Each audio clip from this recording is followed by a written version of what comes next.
Hello and welcome.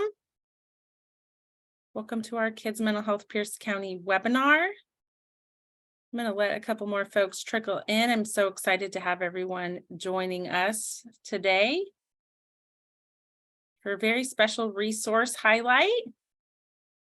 I see some folks joining us. I just want to welcome everyone, say hello, welcome to Kids Mental Health Pierce County resource highlight with our partners at Fairfax Behavioral Health, where they're going to be sharing a lot of really exciting information around some of their programs with us.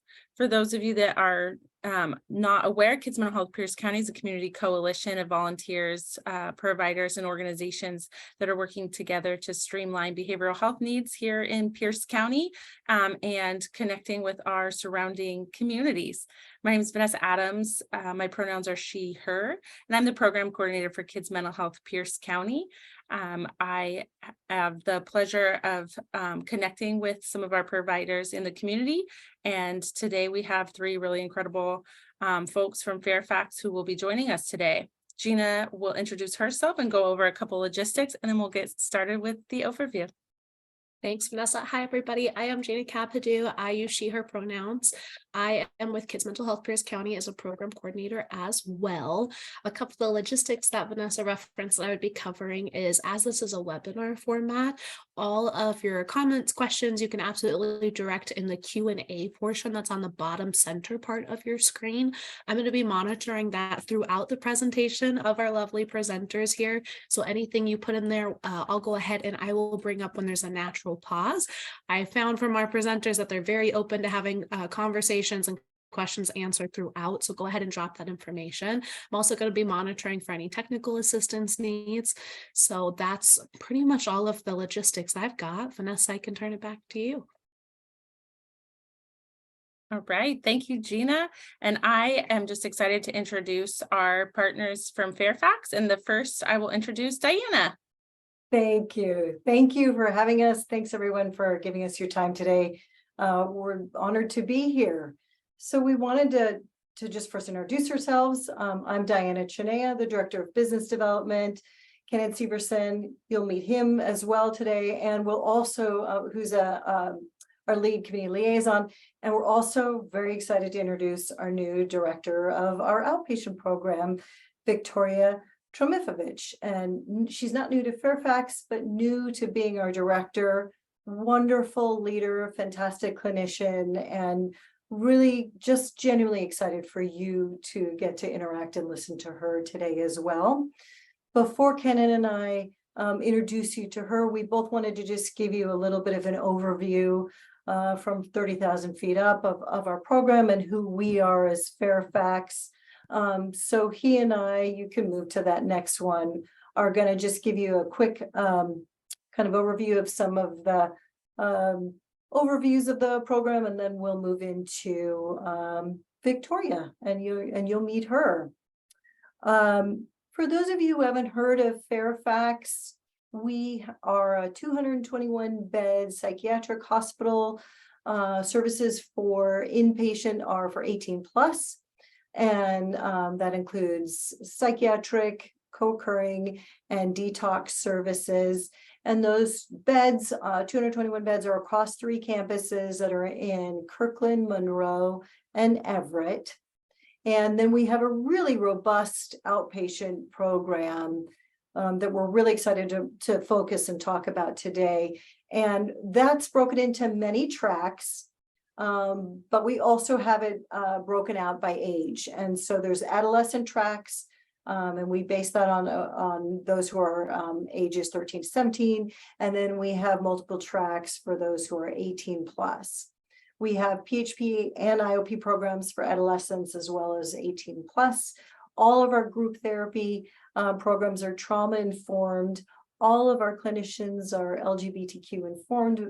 And our a really large group of staff of therapists is a diverse bunch in and of themselves. So clients really can relate and feel heard and seen when they're in the care of our clinicians here at Fairfax. So we wanted to just give you sort of a quick snapshot of what does the outpatient program look like. Well, first it's a depression and mood disorders program. And again, it's for adolescents and those who are 18 plus struggling with depression, anxiety, grief, bipolar disorder, PTSD, and other mood disorders. It's broken out into tracks. So there are, as I said, there's PHP and IOP tracks for adolescents, PHP, IOP tracks for those who are 18 plus. All of our groups are evidence-based.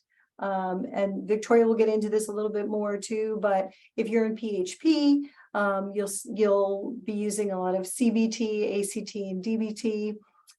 For most of our IOP tracks, those are DBT skills groups. You can step in, step down, or step up into any program. So you don't need to start with a PHP. You can start with the program that really is best suited to you or your client. All of our groups are trauma-informed care, and this is something that Victoria's team takes very seriously. Her clinicians are continuously trained on how best to provide trauma-informed care, and the clients are kind of gently reminded every day about what those boundaries are, so that each group can really maintain that trauma-informed group of boundaries for the client, so they can benefit the most from each day's groups. Something that I think is very unique about us is that we have a really large group of therapists that have stayed with Fairfax, not a lot of turnover, like working for us, and it affords us some unique capabilities. And one of those is that we can have, and we do have, 2 clinicians for every group that we run. Our group sizes are typically 10 to 12. So you can imagine with 2 clinicians in every group, patients feel supported. And given that most of our tracks are virtual, if you do have a patient that's escalating or having a particularly hard moment, because we've got 2 clinicians, they can be taken into a breakout room, get the extra support they need seamlessly, while the rest of the group really gets the support they need. That's just one of the benefits of our team size. A lot of our clinicians work hybrid. Some are completely on site, some are completely virtual. That's one of the other kind of advantages to working for us, that clinicians just find they really can work around their needs and stay with us. We also have, and Victoria will tackle this subject in better detail than I will, we have a really robust internship program for masters seeking therapists who are at UW and some of the other universities. We're one of the kind of sought after destinations for internships. It's a well supervised, really well run program that takes them from the beginning days where they're learning how to take notes all the way through the end of their internship where they're actually leading groups. It also provides us with a pipeline, so some of those students are actually going to be able to work for us at the end of the internship, but also just keeps us on our toes. We're always learning and reacting to what's happening in the educational field as well. So we benefit from that as well. Our intake process, and we'll get into this kind of throughout today's, is a little bit separate from our inpatient process. It's a separate phone number, separate team. The advantage here is that you call one number. Once you get your assessment scheduled, everything is on the phone. You can admit without ever having to set foot on our campus. We take most of the insurances. We take almost all the commercials. We take TRICARE. We take 2 of the managed Medicaids. We take C2W and coordinated care. Those are the only 2 of the 5 that have so far decided to go outside of the HCA fee schedule, which doesn't currently cover outpatient services with facilities. And they keep reporting to us that they're so happy that they have these services with us. They have no intention of pulling those back. They know that their members are benefiting, and they know that they're preventing readmissions. So we continue to work with the other three and hope that they'll come along. But in the meantime, we do have those two managed Medicaids. I also just wanted to briefly touch on, and Ken will get into this a little bit more. As I said, most of our programs are virtual. One of the things that we're sort of working on and looking to the future is that we're noticing some folks want to be on site a little bit more. And because we have such a robust team of therapists, we don't have a lot of space at our Kirkland campus for patients to attend on site. We do have 2 tracks that can be on site, and that's our adolescent PHP program. They can attend either virtually, on site, or a combination. And our morning IOP for adolescents can also attend on site. Our adolescent afternoon IOP track is totally virtual. Our 18+ tracks that Ken will get into, which are a combination of PHP and IOP for young adults, for female identifying only, those are all going to be virtual.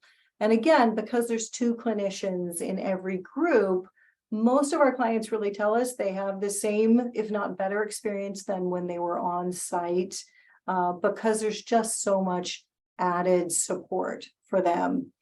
The other thing you will get with our clinical team is a lot of safety planning. Victoria's team really goes above and beyond. There's safety check-ins and checkouts 1-to-1 in the beginning and end of every group. So lots of support individually as well as in the group. Medication management's available in all of our programs. It's not required, but it's available both for IOP and PHP tracks. I think that about gets into Cannon's territory at this point. You know, there's a one question. The question is, can you work with youth who are not from Pierce County since it's virtual? We can, yeah. So absolutely, we can work from with youth from any county. Again, they don't have to be in a nearby county. We see clients from across the state. Yeah, as long as they're in state, we can work with them and admit them completely over the phone. The other piece I was going to say, because some of you may be actually providers and referrers, is that we may be able to actually save them an assessment, particularly if they're coming from an inpatient setting. You may have done such a thorough amount of assessing and sending us that clinical work that we may be able to just hop over that assessment piece and admit them straight into the program, which just, saves a little bit of time and hiccups for them. But yeah, we often have openings in our programs, and again, always looking to be reactive and listening to what the community's needs are. And with that big group of therapists, sometimes we're able to open a track that better serves a need that we're hearing from our clients. And that was kind of how our female identifying 18+ track came to be. That really was a request from some of our patients.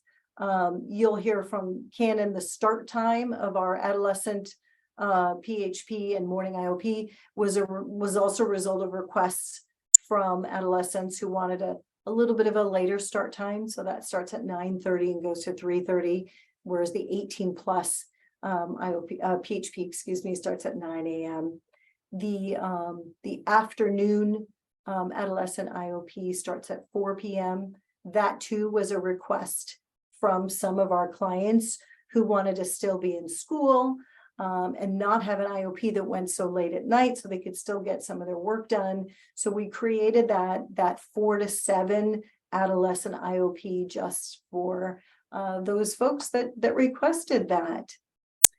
Okay, well, thank you for that one question. I appreciate that. And without further ado, I'm going to turn this over to Cannon, who'll give you just a little bit more on the actual, what do the programs look like before we turn it over to Victoria. Okay, here's Cannon Syverson. Excellent. Thank you very much, Diane. I appreciate it.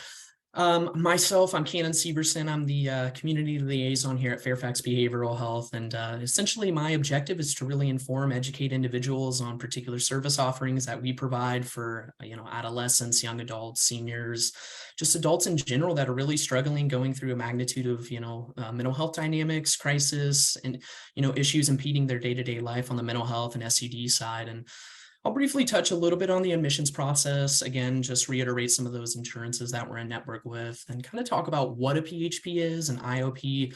I know a lot of individuals on this call are probably licensed providers or, medical doctor, whatever that looks like. But I think it's good to kind of differentiate what a PHP, a partial hospitalization program is, what an IOP, intensive outpatient program is, and who's going to be referred to this type of program. Why would individuals be referred to this type of program? And then talk about some of the tracks and things of that nature. But just briefly on the admissions process, the intake and admissions process to any of the outpatient tracks should be fairly simple and expedited while, trying to, get in contact or coordination and navigate those potential referrals over here to Fairfax, which is nice.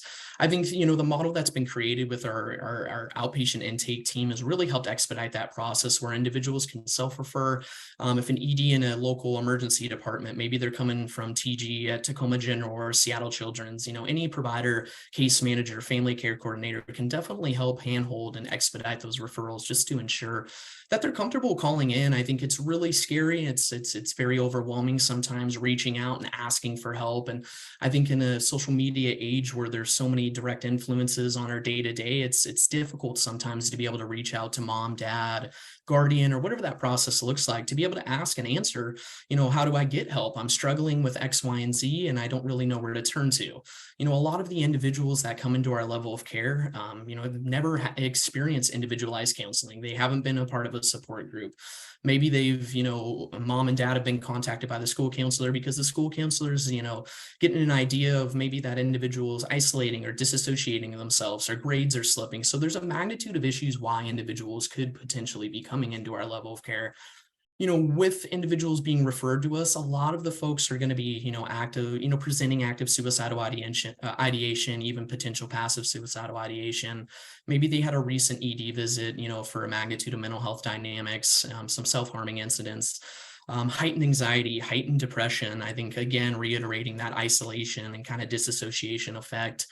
But really, that's a gist of what an individual may be referred to us. Of course, our level of care is always going to be primary diagnosis mental health with secondary substance use, even potentially secondary eating disorders kind of come about in some of the programs. But hopefully that gives you an idea as to who could potentially be referred. Again, with the intake and admissions process, it should be an expedited process. It should be very quick. We have a licensed clinician that's, able to man that phone Monday through Friday, I believe 8 to 5 as of right now. So the access to be able to get in connection with somebody, get an idea of the informed aspect of our programming, what success outcomes look like, what tracks we offer, what programming options, and just maybe even some of the, the therapists that are going to be engaging in the program is really useful. Oftentimes we'll collect some demographics, current mental health state. Is there a mental health diagnosis that's been present? What's the last couple weeks look like? What's the last couple months look like? If we can really get a general grasp of what's been going on over the last few months, we can make an accurate therapeutic decision as to whether the PHP or the IOP is going to be most appropriate.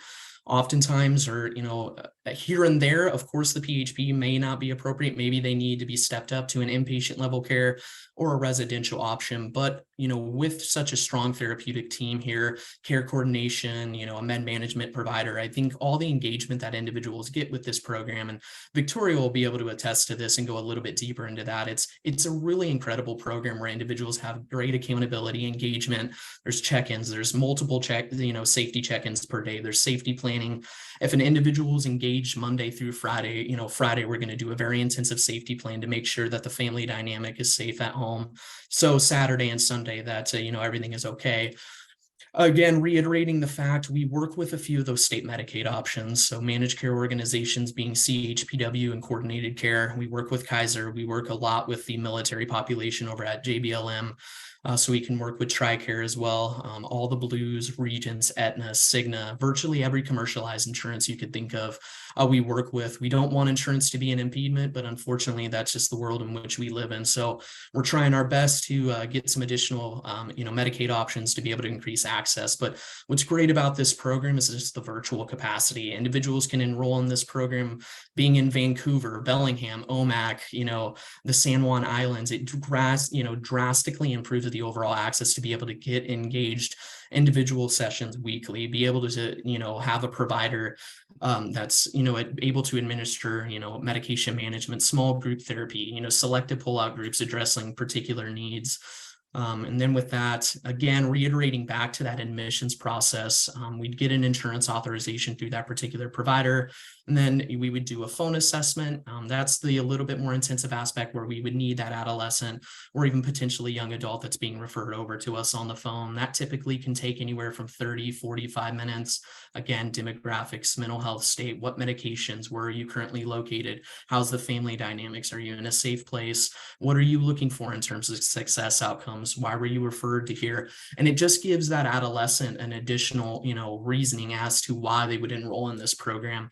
I think the benefit of a PHP, a partial hospitalization, and an IOP model is that there's, enhanced social interactions. You visually see healthy behaviors and attachments daily from the therapeutic approach and the counselors, and you get an idea of what a program looks like. You develop particular skills and you develop processing techniques to help mitigate really heightened stages of anxiety, depression, and those mood thought disorders. That way it doesn't, affect you or impede on your day-to-day life. And what we also see too is just a high degree of camaraderie. You get different perspectives while engaged in this program. And I think what's really, really unique too is it's interesting to see like that level of confidence and self-discovery that individuals see while they kind of lighten and illuminate themselves and open up a little bit more and engage. But back to that, maybe if you don't know what the abbreviation for PHP stands for, it's a partial hospitalization program. A PHP offers a safe and structured environment while giving patients really the ability to return home each evening, whether they're fully virtual, maybe they're the hybrid-based model, but it allows them to go home after a full day of treatment. It benefits those individuals that are really looking for more support that can be offered in an outpatient-based setting. PHPs also benefit those that are not really necessarily ready to step down to traditional individual sessions, maybe once a week, bi-weekly or monthly. It just improves the overall access. And I think when an individual is being diverted from an ED or the school counselor is getting involved or whatever that case looks like, having that program, those additional hours, that engagement, and just those physical touches by a therapist definitely just provides a safer, unique therapeutic environment. Transitioning from that, a PHP is definitely that brink right under residential or inpatient care. It's 5 days a week. It's for about 6 hours per HCA regulated guidelines. With our adolescents right now, we service 13 through 17. The adolescent program now starts 9:30 to about that 3:30 mark. We try to do a little bit earlier, but as we know, when you're young, you want to sleep. Those extra 30 minutes, 20 minutes, whatever that looks like, profoundly can set you up for a good day or not, right? So I think that 9:30 to 3:30 is really beneficial. An IOP, again, is just that, direct, tier option below the PHP. It stands for intensive outpatient-based programming. That's 3 days per week for 3 hours per session, essentially 9 hours per HCA guideline. We do have a Monday through Friday IOP track as well. But when an IOP provides essentially the same structure as a PHP, but provides a little bit more structure than traditional outpatient therapy, but you just get that a bit, additional benefit of the therapeutic, intervention in some of those modalities. I think this type of treatment flexibility and customization really allows clients to smoothly transition to lower levels of care and gradually re-enter their everyday lives, while learning how to effectively apply the skills, the processing techniques, and insights that they've been able to acquire while in that 6 to 8 or 3 to 4 to 5 week program. And it helps kind of mitigate some of those, again, with the skills and the processing techniques that you learn. It helps mitigate some of those heightened states of anxiety and tunnel vision oftentimes. But here are some of the therapeutic approach and modalities that we use, which is really nice with our PHP model. Again, Monday through Friday, 6 hours per day, that more intensive level of care. Most people that are going to be referred to this program are going to be presenting active SI, maybe a recent ED visit, again, potential self-harming, attempts, or just really anxiety and depression that's really impeding on that day-to-day life. But what's nice is it's all group-led, therapy. Again, check-ins in the day. If there's an individual that's, clearly having some issues, maybe doing some focal words that just aren't necessarily appropriate for the program at that time, we can do selective pull-out groups and have a counselor just do an additional check-in to make sure is everything all right? How can we kind of process this in a little bit better way? We do nursing groups, there's rec, music therapy, yoga, autogenic breathing techniques, there's mindfulness-led, meditation, weekly individual sessions again. What's unique about this program is we do family dynamic counseling. So if there is a situation where the family definitely needs to come about, that's something that we're going to place a focal point on. I think more individuals that are backing that adolescent that's in this program, it definitely provides a good sphere of care. And, it allows the adolescent to know that mom, dad, maybe school counselor, therapist, everybody is in your corner. We want to provide good therapy for you to ensure that you get back to your everyday life. If you have the skills, you have those techniques, there's no need to be able to that revolving door effect oftentimes that we see a lot with adult inpatient.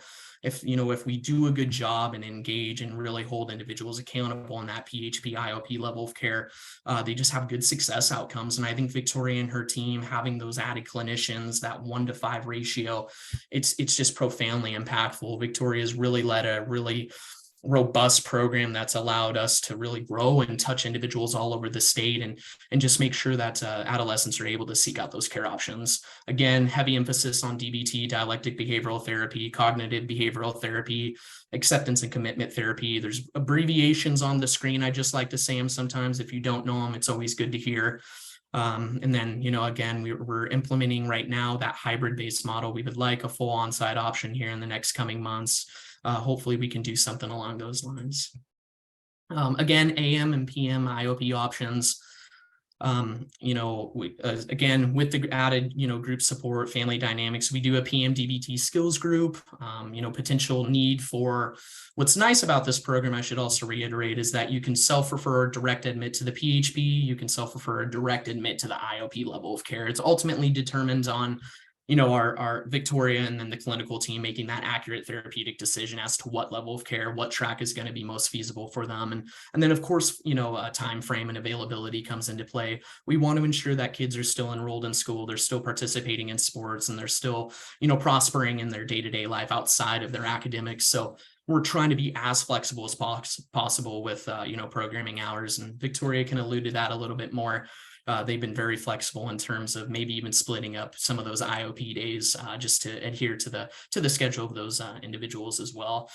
What's nice about our team, care coordination, Victoria, Paula, just everybody that's really involved in that therapeutic environment, is that we really value the importance of communication and collaboration. We want to ensure that everybody's looped in and that we're doing the absolute best to ensure that the programming and the benefit is helping that adolescent. So if there's an ROI or a release of information put in place, we can definitely do weekly updates with maybe in the family care provider out there, or maybe the licensed mental health counselor, maybe they already have a medication management provider out in the community that we can loop in. I think when everybody's really involved in the care for the adolescent, we see really good successes with that. And then again, I think because this is so centered around focus-led group therapy, the old term, strength in number really resonates in this program. Having a small group of teens engaged in group-led focus therapy, it creates a sense of unification. Teens come to the realization that they're not the only ones kind of going through their instance or experience. And what's nice is we've seen individuals in OMAC connect with folks in Tacoma and realize, okay, our lives are kind of similar. Of course, we're all unique. We all go through different experiences, and we address that, but it's nice to know that there's other, adolescents kind of going through similar instances, if that makes sense. I did see a question just come about, so I'll go ahead and click on that real quick before I go to the next slide. You did very much indeed. I will also say that it looks like Diana is typing away. I'll let you two coordinate if you want to either have Diana continue typing or if it's something you'd like to answer live or maybe both. Okay, yeah, I can just answer it live just so she did. So the question is, the options are wonderful. I think I missed it, but is the PHP option in person? Excellent question, anonymous attendee. Yes. So it is, we have an in-person, like a hybrid based option where it's typically they'll come 2 to 3 days. If it's feasible to make that trip up to Kirkland, I know we're predominantly based here in Pierce County for this behavioral health coalition, but if you're willing to make the drive, we would love to be able to provide that on-site care for you. And then of course, the good thing about the virtual care dynamic is we're able to provide care for 13 to 17-year-olds anywhere in the state of Washington. So if they're in Tacoma, Lakewood, Puyallup, Lake Bay, Gig Harbor, wherever you reside in Pierce County, we're able to provide that care for you. It's a seamless process, quick admissions, quick assessment, make an accurate depiction of that PHP, IOP, what's best, and then we can go and make that that admission time for you. But thank you very much for the question. I appreciate that. Go ahead and click on. And then just here's an additional slide, just kind of reiterating some of the fact in which we detailed. I briefly broke down the, definition description of what a PHP model or an IOP model looks like. Weekly family individual meetings, evidence-based programming. We can do full assessments and admissions and evaluations. You never physically have to come on site. You never have to make that jump, all the way to Kirkland. So that again makes it a little bit easier on the adolescent or that referral agent or that case manager. The less hoops to jump through, and the process is easier on the client. They in turn can just really focus on, benefiting from that programming and kind of benefiting from focusing on themselves nonetheless. And so hopefully that gives you a gist as to the admissions process, the PHP, the IOP model. Again, we're always available to individually meet if you want to go in more depth as well. But again, information has been bestowed here. I will go ahead and pass it off to Victoria, our incredible director. Victoria, if you'd like to take over. But thank you very much, everyone. Again, Canon Syverson, the community liaison here. I appreciate everyone carving out a few moments of their time to connect and just hear our tangent about our offerings here. But nonetheless, Victoria, thank you so much. Thank you, Canon. So I'll give a quick background because I have been at Fairfax pretty much my entire career in mental health. So started as an intern in 2012, an inpatient on one of our most acute units, and then kind of went from unit to unit, got to work in different capacities in inpatient as a clinical therapist, discharge planner, etc. And more recently, I was working as a clinical intern supervisor. So earlier, Diana mentioned that we just collaborate with a lot of different schools, primarily UW, Seattle U, and actually, I think in the last year, we've worked up to 12 schools, I believe, and we have about 12 interns right now for this school year. And then I recently transitioned to director, so it's been a big shift for me.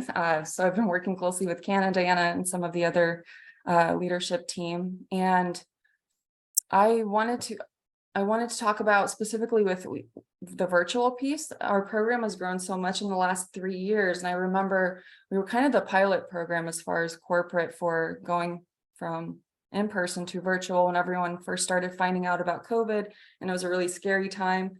So I remember kind of piloting that group and just got a lot of feedback from patients that there's definitely pros and cons to virtual versus in person, and some people still want to do in person, which is understandable, and that's why we're doing hybrid with our adolescents.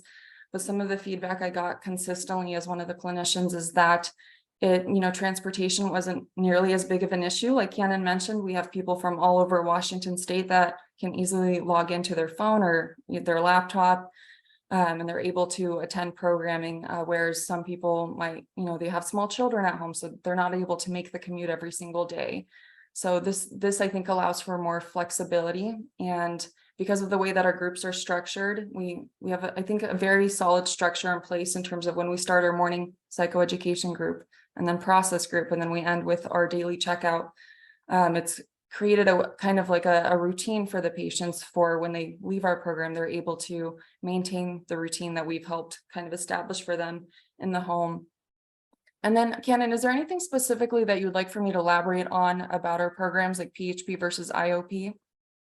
Ultimately, I mean, I think a good majority of the individuals that are probably on this call are providers or case managers, but really, I mean, what the differential like benefit of the PHP or IOP, or why somebody would be a direct admit to the PHP comparative to a direct admit to IOP, cues, of course, acuity levels and specific need comes about, but yeah, if you could just kind of bestow some information on us on that. Absolutely. So with PHP, I'll give kind of a common example. So someone's experiencing a lot of different stressors, in the workplace and their personal, their home life, et cetera, maybe some medical issues, or they're grieving the loss of someone significant in their life.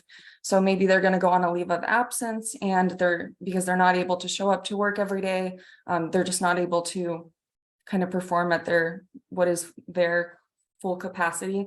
And so they often will take some time off and be in our programs for PHP, the average length of stay is about 4 to 6 weeks. And we don't have like a specific curriculum that we necessarily teach like we would in IOP. And the reason for that, and I appreciated when I was one of the track clinicians for PHP, we tried having maybe a very specific curriculum, and then found that if we do that, we can't always necessarily curate the groups to what the patients are needing. So we don't have a set curriculum, but we do evidence-based groups. So we can, sorry, I'm having a hard time putting my words together, even though I talk about this all the time. So I'm just going to give another example. So if the majority of my patients are experiencing a big transition in their life, maybe they've moved jobs or moved to a different school, or there's some other issue in their family or something they're struggling with, I can look at the dynamics of the overall group and say, okay, you know what, I think that we should probably talk about grief and loss for today. That's what we're going to process and do some psych ed on. Tomorrow, maybe we're going to do just basic life skills, or recognizing our early warning signs. How do we be proactive and make sure that the next time we're experiencing so many stressors, how do we recognize those warning signs as soon as possible? And so we teach really in the PHP, it depends a lot on what the group dynamics are needing. So Cannon mentioned we have right now like a female only identifying group, and that came about as kind of requests that we kept hearing from patients that depending on their history of trauma, they really wanted a group that had a female provider and focused on something very specific. So we were able to cater to that.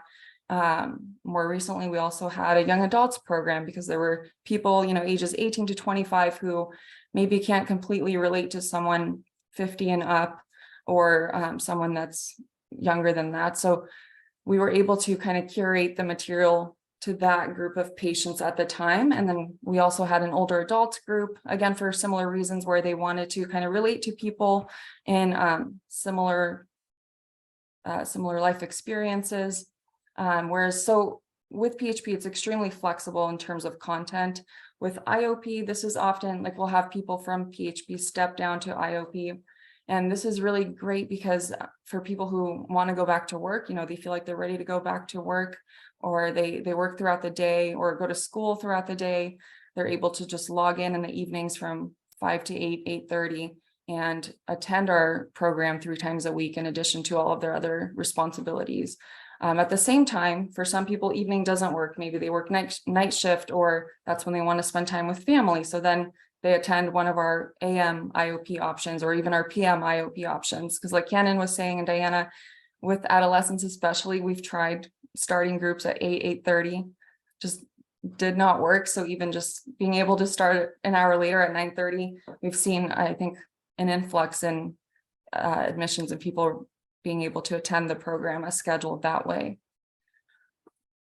Anything else that I can speak to a little bit more? I will just say, so far, Victoria, you got some anonymous attendee feedback saying you're doing great and thanking you for the clarification. Thank you. I do groups all day long on Zoom, but for some reason, I think because I can't see everyone's faces, I got a little nervous. So thank you for that feedback.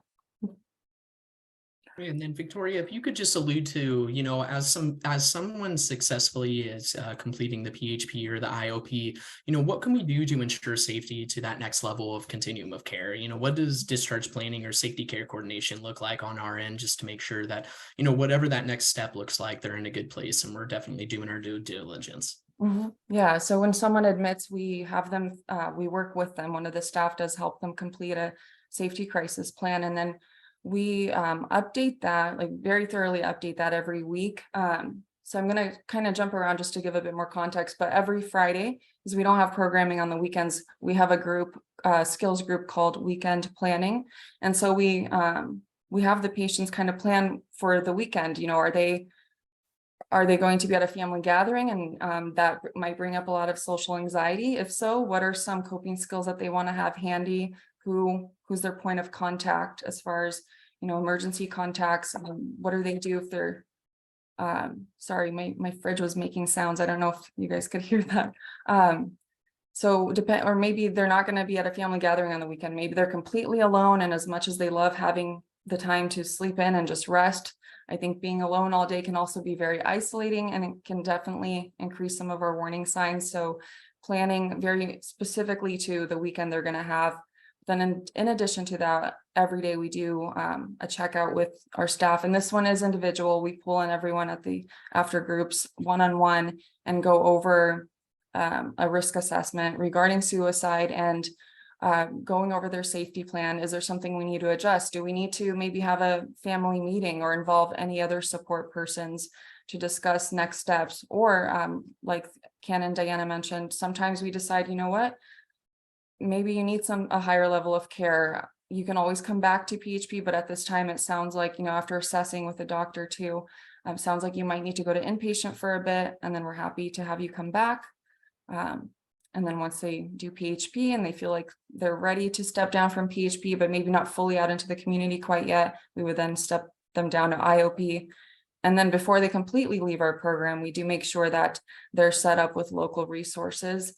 So that includes making sure that they're established with a medication provider for ongoing med management, a therapist that they can see one-on-one ongoing. And then also what I found is that a lot of patients come in thinking, oh my gosh, there's no way I'm going to talk in a group full of people. I've never done group therapy, but we've come to find that they actually end up really enjoying it, and they're almost nervous to leave the group. So we have been sending them to or giving them a lot of resources to NAMI and other local support groups, because they're pleasantly surprised at how much community they were able to find in the group setting.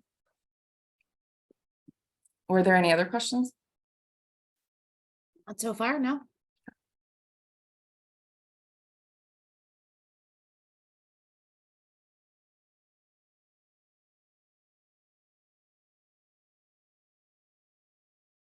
Well, I'll just jump in. This is Diana Chinea again, and whoops, my camera's off. And just wanted to thank you all for giving us your time. It's precious, for your great questions and your interest in being here today, and just your devotion to finding resources to all the people that need them in our community. So thanks for being here with us, and we look forward to speaking with you all again soon. Wonderful. And I'm still keeping an eye on that Q&A just in case there's a couple of more questions or comments that are going to pop on in. So far, you're getting a thank you for this presentation. I see that there's always a couple that trickle in towards the end. And We'll stay here, so we're not in any rush. I didn't want to rush anyone out, but we're available. Wonderful, wonderful, wonderful. Okay. Great. Well, if there's anything else, please go ahead and drop it here in that Q&A like I shared. I see that you're seeing from Sean that it was a wonderful presentation. I feel like I learned a lot and so much that wasn't known. So that's wonderful. It's always one of our goals when we do one of these webinars at Kids Mental Health Pierce County. Great. Okay. Well, with that, I know that there's going to be some follow-up information that was spoken to that we'll be able to share out on behalf of our wonderful presenters. Thank you so much, Fairfax friends, for being here today and for the great work that you do day in and day out. Yes, thank you. And thank you to our much. Kids Mental Health Pierce County partners for attending. We'll have this on the website at kidsmentalhealthpiercecounty.org. Again, appreciate you being involved in our community and sharing the resource with our team. And I'm also seeing in the chat that people are going to be sharing this in their networks, which is always exciting. I'm dropping our kids' mental health website in the chat. Thank you all, and that concludes our webinar. Take care, everyone. Take care. Thank you. Wonderful. Thanks, everybody.